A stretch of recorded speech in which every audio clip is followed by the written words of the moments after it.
Graça e paz. Hoje nós vamos refletir um pouco mais sobre o amor de Deus, o amor extravagante de Deus. Semana passada nós ouvimos a palavra da Jussara falando sobre a cruz e a comunhão, e foi uma palavra que edificou muito o meu coração. Na cruz nós vemos também manifesto e derramado o amor extravagante de Deus. E o objetivo é nos resgatar, trazendo-nos de volta para aquele contexto de comunhão, de relacionamento que faz parte do reino de Deus. É o fundamento principal do reino de Deus, é relacionamento, comunhão com Deus e uns com os outros. Hoje eu gostaria de trazer um pouquinho mais sobre amor, o amor extravagante de Deus. Nós falamos muito sobre este assunto, ouvimos sobre este assunto, mas eu vou te dizer, é um assunto ao mesmo tempo comum e está presente nas nossas conversas, no nosso dia a dia, porém é um assunto complexo e nós precisamos tanto aprender sobre o amor e principalmente o amor de Deus. Não existe nenhuma outra fonte de amor a não ser Deus. Deus é a única fonte de amor. Não existe isso em nenhum outro lugar da criação que Deus criou, que Deus estabeleceu. Não existe outra fonte, em nenhum outro ser, apenas em Deus. Então, é por isso que a Bíblia fala que todo aquele que não ama não conhece a Deus, porque Deus é amor. Ele é a origem de todas as coisas. Ele é amor, esse é o principal atributo que nós conhecemos e repetimos a respeito de Deus. Deus é amor e nós fomos criados em amor e também para amar.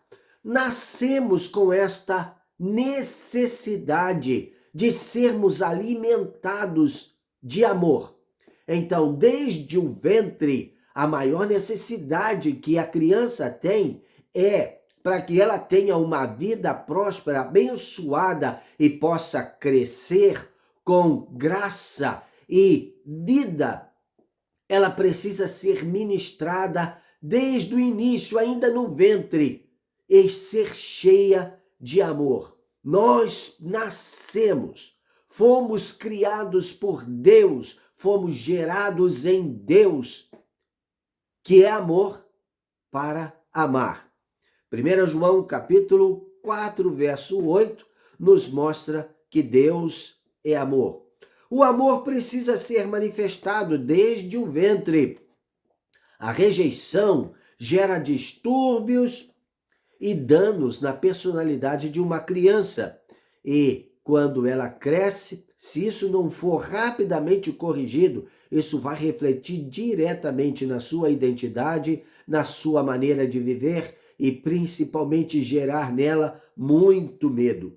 Ao nascer, a manifestação de amor, ou seja, a aceitação dos pais, é de importância, de necessidade vital para a criança. Isso é o que vai gerar força para crescer e também amar.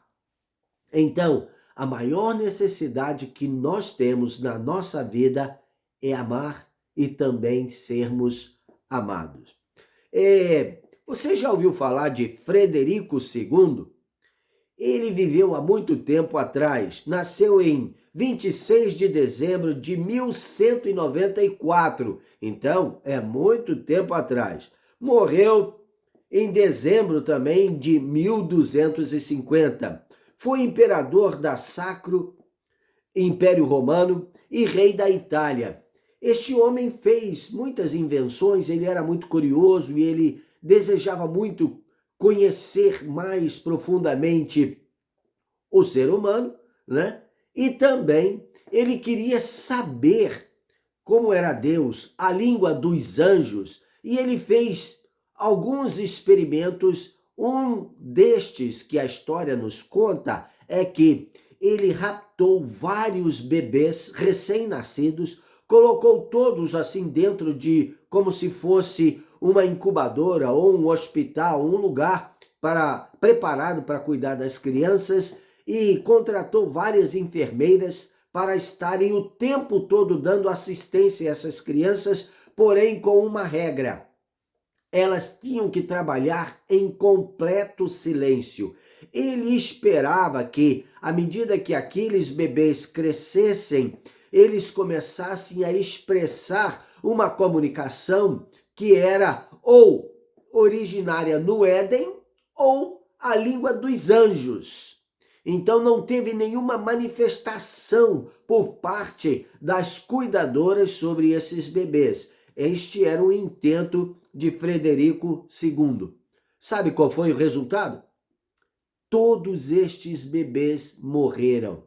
Isso por quê? Eles não foram alimentados com amor. Não é simplesmente dar comida, dar banho, limpar, vestir, proteger. Não, toda criança precisa de amor. Este é um elemento básico para se desenvolver a vida.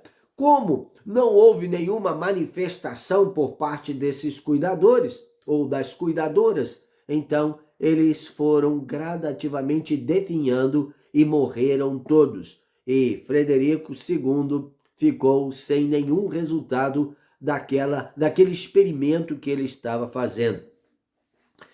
Nós precisamos entender que Deus, ele ama e amor comunica.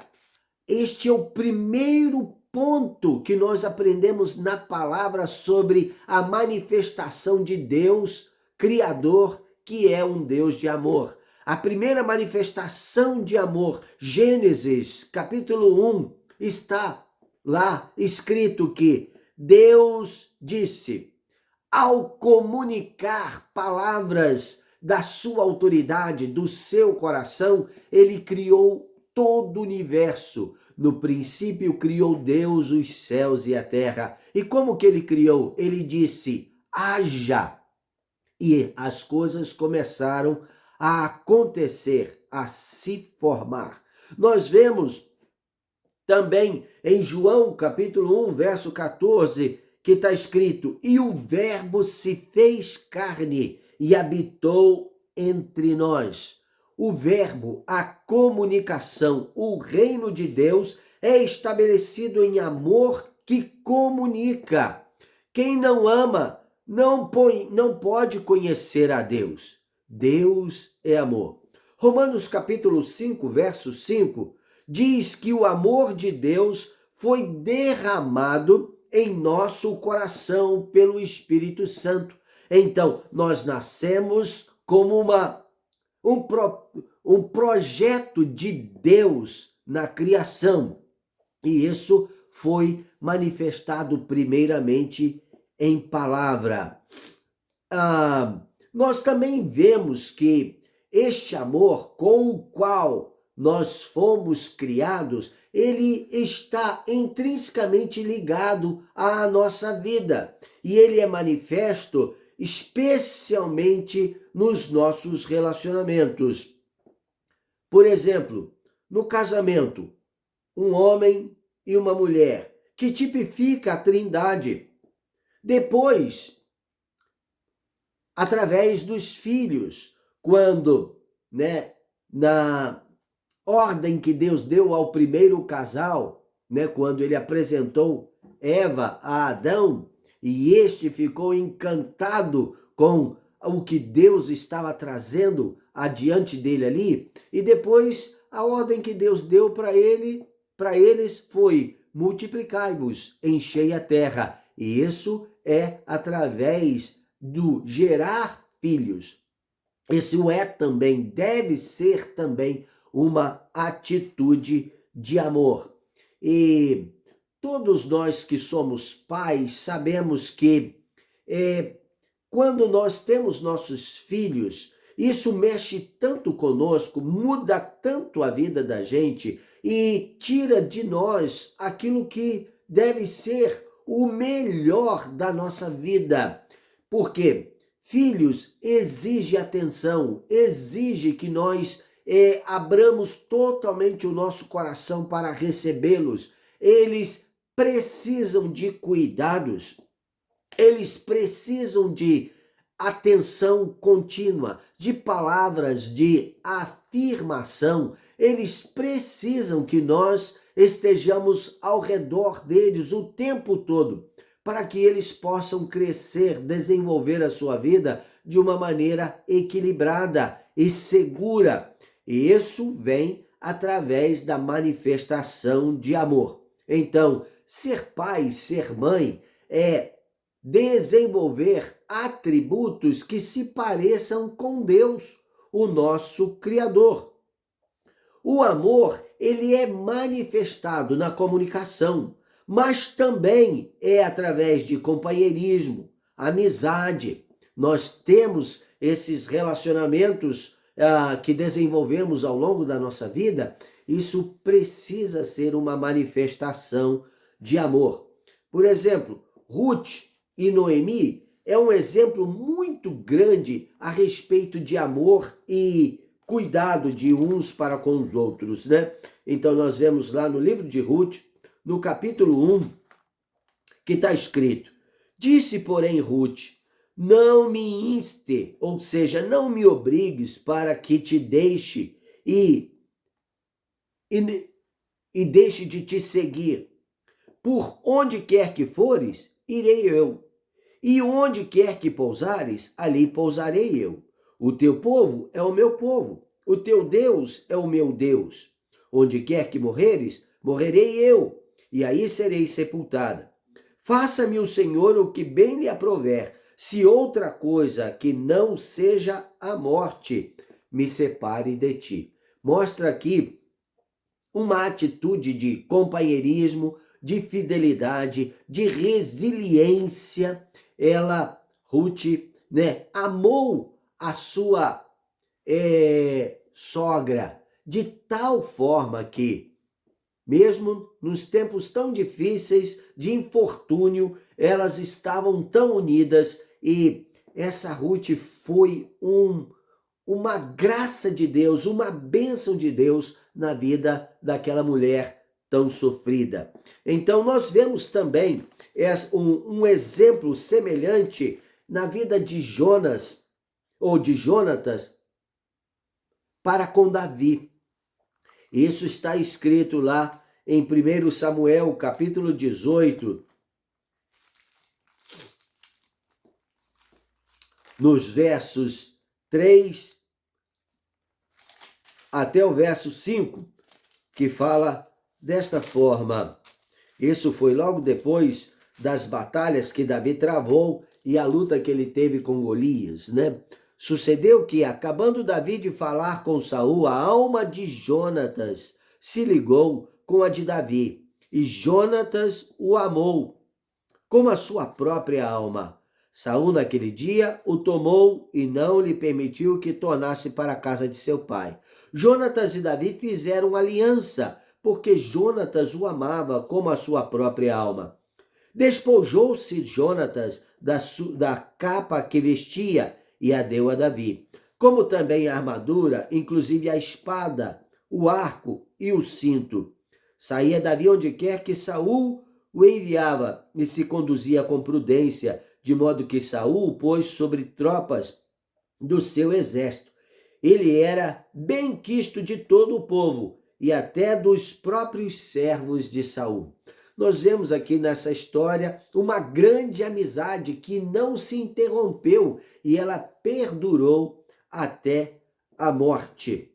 Então, todo amor, ele envolve esse compromisso, essa perseverança, sacrifícios, resiliência, perseverança em manter aquela atitude independente das circunstâncias, abrir mão de seus direitos. Eu estou aqui trazendo esses adjetivos para mostrar como que Deus nos amou de uma maneira tão extravagante, tão poderosa, e nós não temos como entender isso. Não há motivação de ganhos pessoais em amor. Jesus é o maior exemplo de amor. É a manifestação do amor de Deus para conosco.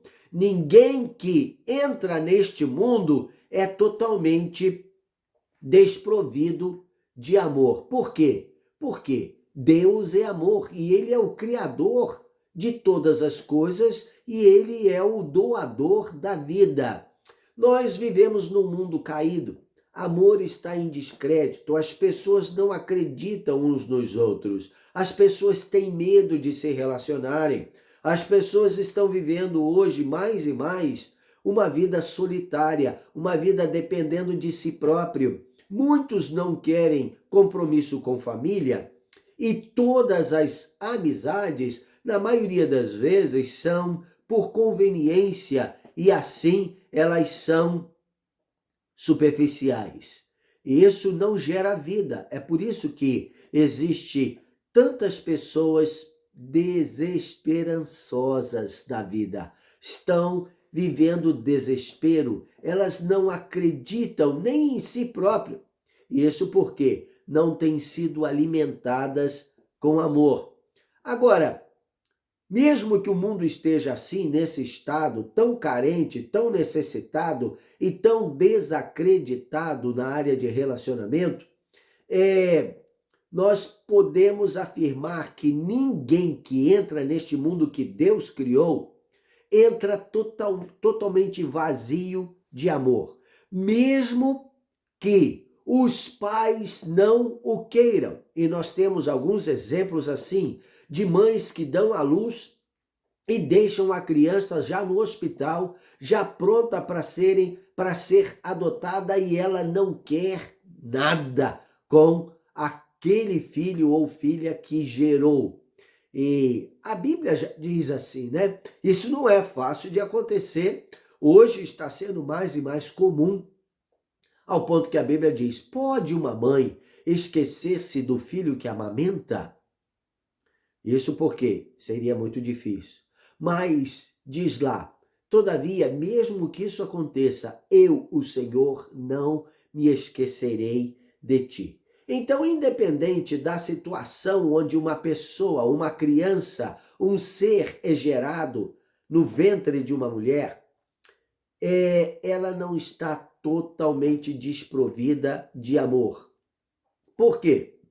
Deus, que é aquele que dá a vida, ele que deu a capacidade do homem gerar, a mulher de conceber, ele não se ausenta deste processo. Isso significa, e isso é o que eu creio piamente, que todo ser que é gerado, que é concebido, Deus está de olho naquele serzinho e ele já ama este ser desde no iniciozinho da gestação, ou seja, a partir do momento da concepção.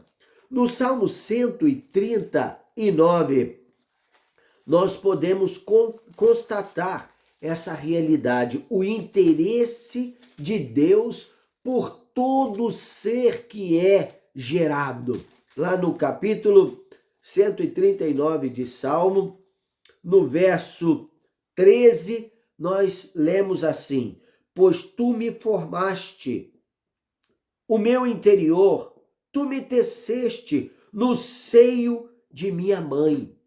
Pois é, então, quando ninguém está vendo, nada é conhecido daqueles que estão na parte externa, aquele serzinho lá no ventre da sua mãe, Deus está acompanhando cada passo, ele está acompanhando o processo, ele é aquele, e o salmista aqui poeticamente ele diz: tu me formaste, tu formaste o meu interior, tu me teceste, ou seja, me construíste no seio da minha mãe.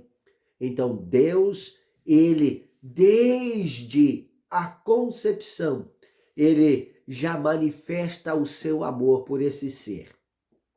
Eu creio, meus irmãos, que nenhuma criança que é concebida, mesmo aquelas que não chegaram a nascer, foram abortadas, Deus as recebe e ele tem um método especial que nós não conhecemos para desenvolver este serzinho até que ela seja formada e atinja a estatura de varão perfeito, segundo o modelo que é Jesus, o Filho. Então nós teremos muitas surpresas nos céus, tantas crianças que não chegaram a nascer, foram concebidas e a gravidez foi interrompida, umas de uma maneira assim tão maligna, sem amor, outras por acidentes, nós não sabemos todos, mas todos esses seres, eu creio,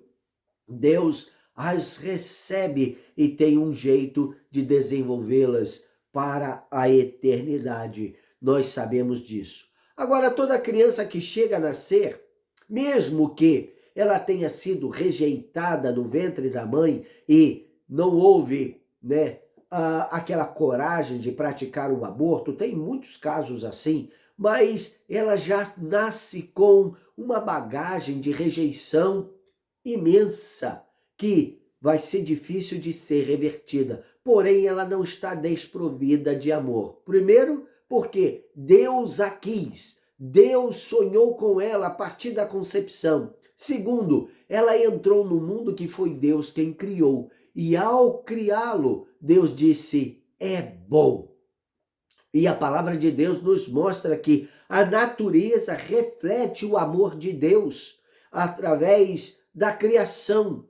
Nós vemos lá no Salmo 19, os céus manifestam a glória de Deus, o firmamento e tudo aquilo que foi criado manifesta as obras das suas mãos, as suas maravilhas, e isso foi criado em amor. Então a natureza traduz para nós, revela a nós o amor de Deus.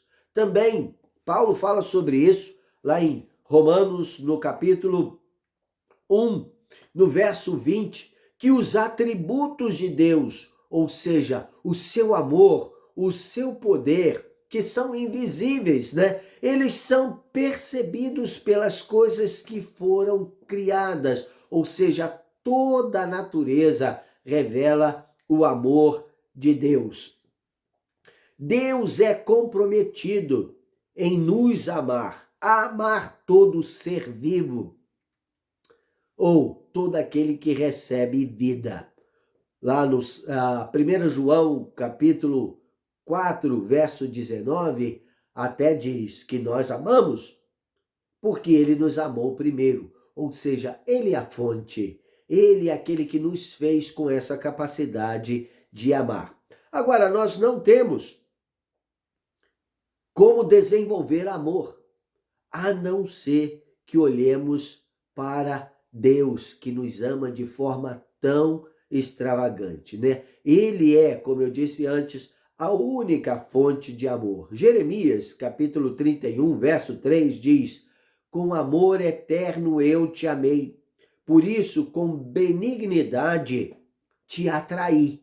Então, Deus está sempre buscando manifestar o seu amor através de tudo e de todas as circunstâncias, querendo chamar a nossa atenção para Ele. Ele tem este amor que nós vimos na cruz, que nós poderíamos dizer é um amor extravagante. Nós não conseguimos medir, nós não conseguimos entender, compreender. Ele estende-se para todos os lados, ele ultrapassa o nosso entendimento. Só nos resta recebê-lo e responder a ele, amando-o de volta, como deve existir essa reciprocidade para que haja vida em nós, para que haja uma manifestação de vida através de nós para outros. Agora, nós já aprendemos que amor não é um sentimento. Amor é principalmente uma atitude do coração. Sabe qual é o trilho no qual o amor se move? Chama-se graça. O amor, ele é impulsionado, poderíamos dizer, ele é lubrificado, ele é refrigerado pela graça. Romanos capítulo 5, verso 11, Paulo, ele explora bastante esse assunto, né, do amor de Deus. E no capítulo 5, verso 11, ele diz: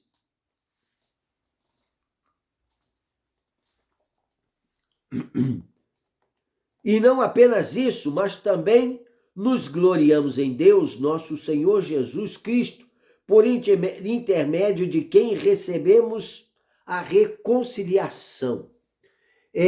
Essa reconciliação Deus trouxe para nós através da graça.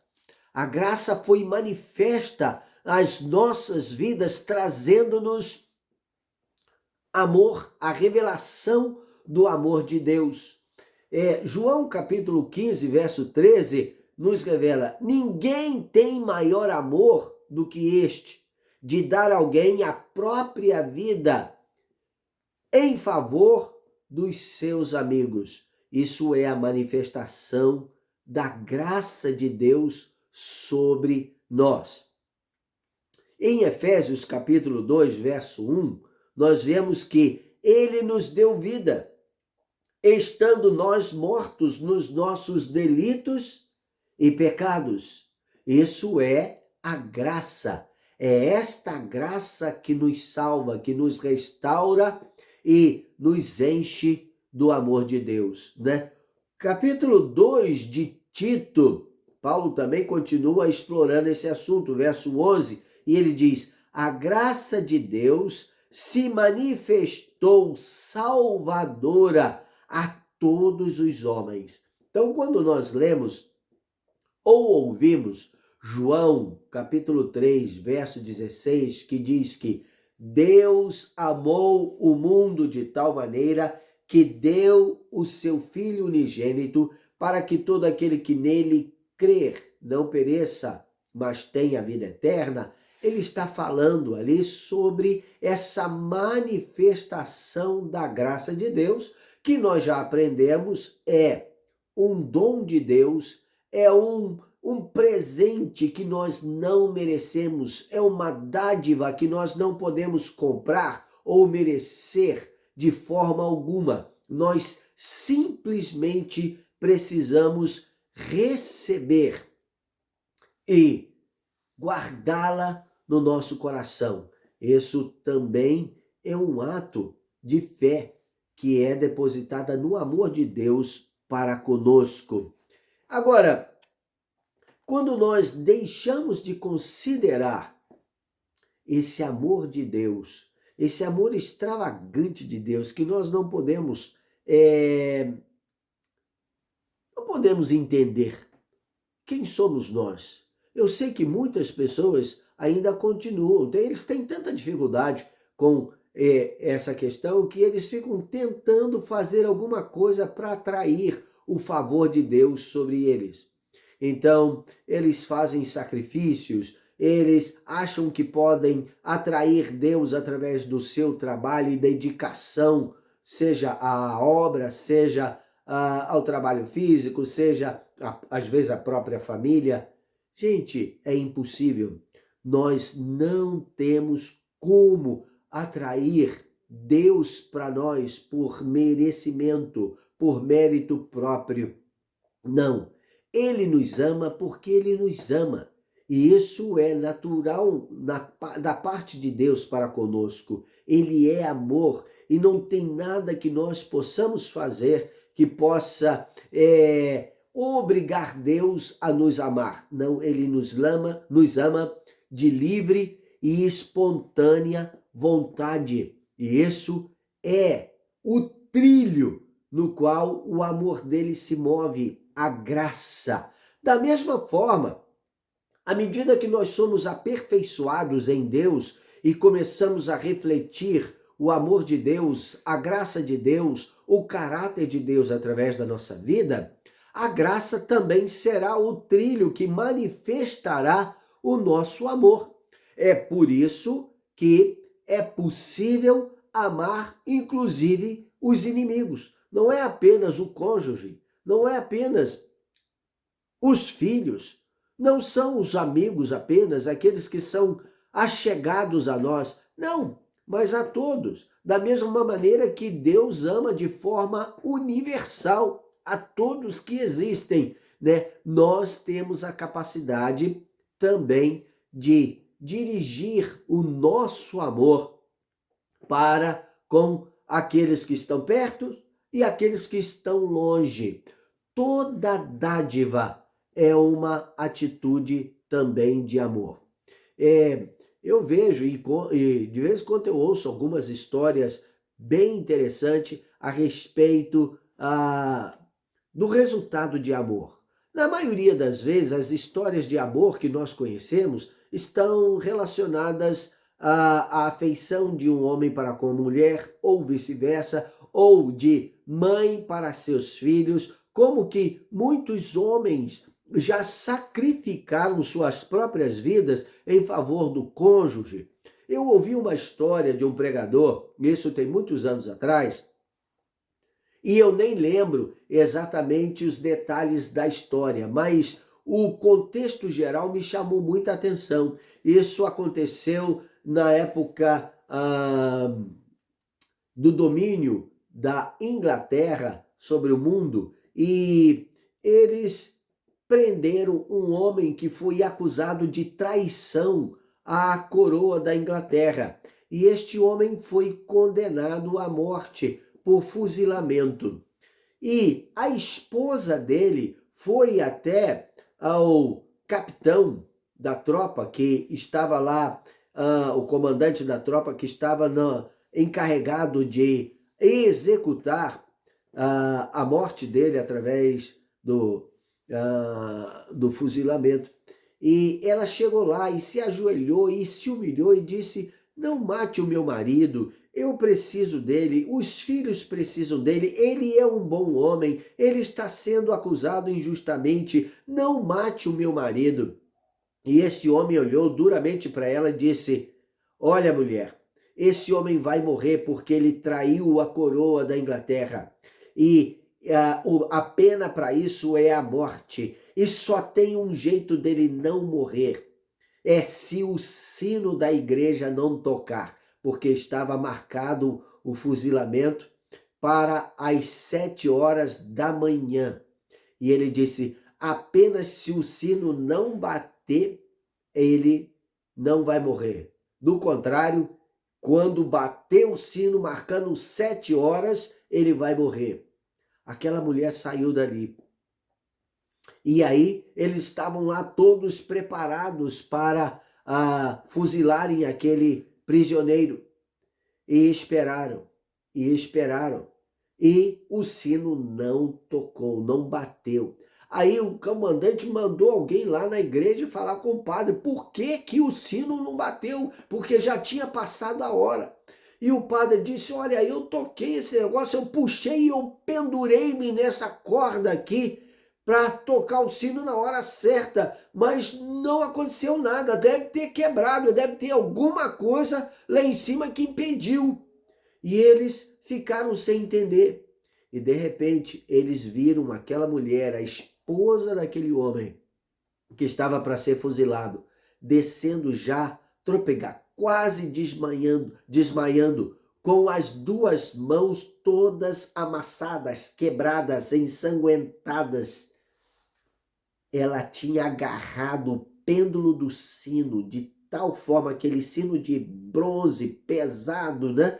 E ela agarrou aquele negócio de tal jeito, protegendo com o próprio corpo, de forma que ele não tocasse. E ela chegou lá desmaiando já perto do comandante. E ele olhou para ela e ele disse: solte o marido dela. Nós não podemos desprezar amor como este. e o marido foi solto. Eu não lembro a época da história. Eu não lembro exatamente todo o quadro histórico por trás, mas eu nunca esqueci dessa imagem que ficou gravada na minha mente. O amor, ele é sacrificial. O amor não pensa em si mesmo. Nós precisamos aprender a amar. E a única maneira que nós temos de aprender isso é olhando para o amor extravagante de Deus, manifesto em Cristo Jesus na cruz. Ele nos amou de tal forma até as últimas consequências. O amor gera essa resiliência, essa fidelidade, esse compromisso de ir até o final. Lá no livro ou na carta de 2 aos Coríntios, Paulo escreve no capítulo 5, verso 14: pois o amor de Cristo nos constrange, julgando nós isto: um morreu por todos, logo todos morreram. Ou seja, este modelo do amor de Deus para conosco deve nos constranger a ter a mesma atitude no nosso coração. E ele morreu por todos para que os que vivem não vivam mais para si mesmos, mas para aquele que por eles morreu e ressuscitou. Diante desta situação, meus irmãos, nós, como filhos de Deus, precisamos olhar para Jesus, autor e consumador da nossa fé, mas mais do que isso, nós precisamos olhar para o amor de Deus manifesto através de Jesus, nosso Senhor, nosso Redentor, nosso Salvador, e buscar sermos, como Paulo escreve em Efésios capítulo 5, verso 1 e 2, sede, pois, imitadores de Deus como filhos amados, e andai em amor como Cristo nos amou e a si mesmo se entregou por nós. Só nos resta nos curvarmos, deixando-nos ser atraídos por esse amor, respondendo com humildade, com gratidão, submissão a esse amor extravagante que Deus tem para conosco e manifestou através de Cristo Jesus. Nós precisamos disso. Sem amor não existe vida. A eternidade será estabelecida em cima de amor e graça. Que o Senhor esteja compungindo os nossos corações e que nós permitamos que Ele faça isso para que nós sejamos aperfeiçoados no amor, como a palavra de Deus nos diz, que é o que acontece com todos aqueles que se inclinam ao amor de Deus para andar com Ele, servi-lo, amando de volta, não porque é uma obrigação, mas porque o amor nos constrange a isso. Então, o amor extravagante de Deus é a única maneira de transformar um ser de um pecador egoísta, sem compromisso com a vida, num ser que reflete o amor e a graça de Deus neste mundo e para com o seu próximo. Eu oro para que a minha vida e também a sua vida seja edificada nesta palavra. Nós precisamos nos alimentar deste amor extravagante de Deus para conosco. Que o Senhor te abençoe e que nós continuemos crescendo nesse assunto, nessa necessidade que é a maior necessidade deste mundo. E só aqueles que estão em Deus terão a capacidade de supri-la, derramando ou distribuindo, compartilhando a sua própria vida com este mundo. Amém? Deus nos abençoe e até a próxima semana.